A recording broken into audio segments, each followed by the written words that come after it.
Ekyangaala ekyo ky'olaba wamu n'ennimiro kyali kibira ekikutte nga kiyitibwa Wesgolo Forest Reserve mu disitulikiti y'e Kiboga. Kyokka we butuukidde olwaleero ng'ekitundu ku kibira kino kyasaanyizibwawo abatuuze abaliraanyeewo abaakyesenzaamu edda ne batandika okukirimiramu wamu n'okukitemamu emiti bookyamanda batere beenogere ku nnusu. Kino si kye kibira kyokka mu Kiboga ekyasaanyizibwawo wabula n'ebibira ebirala byonna mu disitulikiti eno abatuuze tebabiganyizza kusigala nga biyimiridde. Okutwaliza awamu obutonde bw'ensi mu disitulikiti y'e Kiboga bwonooneddwa kuba n'entobazi abantu bazirimiramu omuceere n'ebirala. Zitemeddwamu emifulejje, zirimiddwamu ebintu ebitasaana kulimibwamu, zizimbiddwamu mu ngeri etasaana kuzimbibwamu. Ne batema ebitoogo ne basenzaamu ne balimamu ne basimbamu kalitunsi. Ekyo nno kyabulabe. Mu bibira bino abatuuze basinga kutemamu miti gya kwokya ko n'okulimiramu.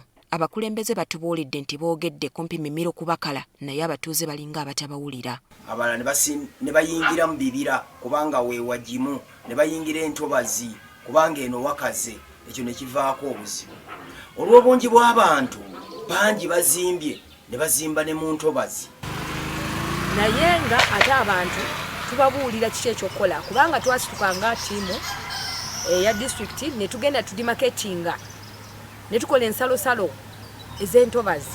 Tubagamba bannange wano mulina okuyita. Ssentebe w'akakiiko akalondoola entobazi, ebibira n'obugagga obw'ensibo mu disitulikiti ey'e Kiboga, Ruth Nakku, alabudde abatuuze bano nti yakadde konna omukono ogw'ekyuma gwa kutandika okuluma. Okusobola okutaasa ng'omuntu omu ayonoona olutobazi naye ng'ogenda kufiiriza abantu nga 50 oba ekyalo kiramba n'okutwaliza wamu. Abagagga baweebwa liizi mu bibira bino ne basimbamu emiti nabo balumirizibwa okugitema nga teginnakula ekyongera okukosa obutonde bw'ensi.